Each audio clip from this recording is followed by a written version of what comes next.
China কীভাবে হচ্ছে বহির্বিশ্বকে bit করেছে তাদের প্রোডাক্টের কোয়ালিটি বাড়িয়ে এবং হচ্ছে প্রাইস রেঞ্জ কমিয়ে, ঠিক আমরাও বাংলাদেশে একই কাজ করতে যাচ্ছি। ডিজে কোম্পানি মেনলি হচ্ছে চাইনিজ ভেরিয়েন্ট একটা কোম্পানি, এবং চাইনিজ আরও অনেক ধরনের ভেরিয়েন্ট কোম্পানি, ম্যাবলিঙ্ক রয়েছে। তারা এই সাইজের ড্রোনগুলো তৈরি করছে অ্যারাউন্ড আপনার 40 লাখ 42 লাখ এরকম, কিন্তু আমরা সেম ড্রোনটি দিচ্ছি 9 লাখ টাকায়। কীভাবে সেটি দিচ্ছি? কারণ মূল ম্যানুফ্যাকচারিংটা হচ্ছে আমাদের ল্যাবে, এবং হচ্ছে মূল ডিজাইনটা হচ্ছে আমাদের ল্যাবের, টেকনোলজি হচ্ছে আমাদের নিজেদের, নট যে বাইরে থেকে হচ্ছে সোর্সিং করা। এবং এখানে যদি আমরা বলতে চাই, এই ড্রোনটি হচ্ছে অ্যারাউন্ড 10 কেজি পেলোড নিতে পারে, কাইন্ড অফ ডিজের যে এগ্রিকালচার ড্রোনগুলো রয়েছে। এখন এখানে একটা বিশেষত্ব রয়েছে, সেটা হচ্ছে ডিজের একটি ড্রোন শুধুমাত্র একটি পারপাসে কাজ করতে পারে। একটি ড্রোন শুধুমাত্র ভিডিও শ্যুট করতে পারে, অথবা একটি ড্রোন শুধুমাত্র এগ্রিকালচার পারপাসে ইউজ করা যায়। কিন্তু আমাদের এই ড্রোনের একটি বিশেষত্ব রয়েছে, সে 3টি পারপাস সে একসাথে করতে পারে।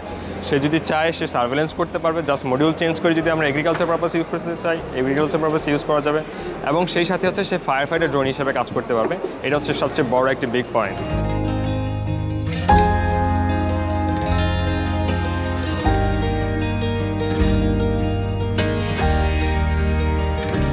2023 এবং 24 সালে বাংলাদেশের শ্রেষ্ঠ তরুণ উদ্ভাবক, আমাদের উদ্ভাবনটি বাংলাদেশের শ্রেষ্ঠতম পদ অর্জন করেছিল। আশাবাদী ছিলাম যে সরকার থেকে আমরা সহযোগিতা পাবো, কিন্তু এখন পর্যন্ত সরকার বা ইনভেস্টর থেকে কোনো ধরনের সহযোগিতা আমরা পাইনি। এখানে একটি মিনি কোয়াডকপ্টার রয়েছে, যেটা হচ্ছে একটি ডেলিভারি প্রোডাক্টকে হচ্ছে এক স্থান থেকে হচ্ছে আরেক স্থানে নিতে পারে। আপনারা যদি দেখতে চান, এটা হচ্ছে পিক অ্যান্ড প্লেস। ধরা যাক হচ্ছে বন্যা কবলিত এলাকায় এখন 500 গ্রাম অথবা 100 গ্রামের অথবা 1 কেজির ওজনের একটা খাবারের প্রয়োজন আছে, সে জাস্ট ওইখানে গিয়ে পিক অ্যান্ড প্লেস করে দিয়ে আসতে পারবে। এটি হচ্ছে ফুল অটোনোমাস একটি ড্রোন। আমরা জাস্ট ল্যাপটপ অথবা কম্পিউটারের সাহায্যে যে কোনো স্থানে এটাকে পাঠিয়ে দিতে পারবো, বিভিন্ন ধরনের ডাটা হচ্ছে কালেক্ট করতে পারবো। এবং পাশাপাশি যদি চাই, আমরা এখানে তো সার্ভেলেন্সের জন্য আমাদের নিজস্ব তৈরি করা সার্ভেলেন্স যে ক্যামেরাগুলো রয়েছে সেগুলো ইউজ করে মনিটরিং করা যেতে পারে।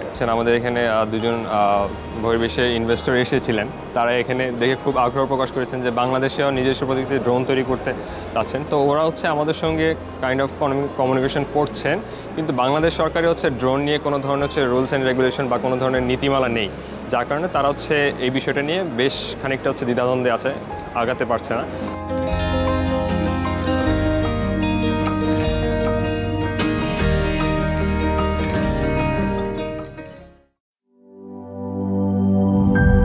Mr.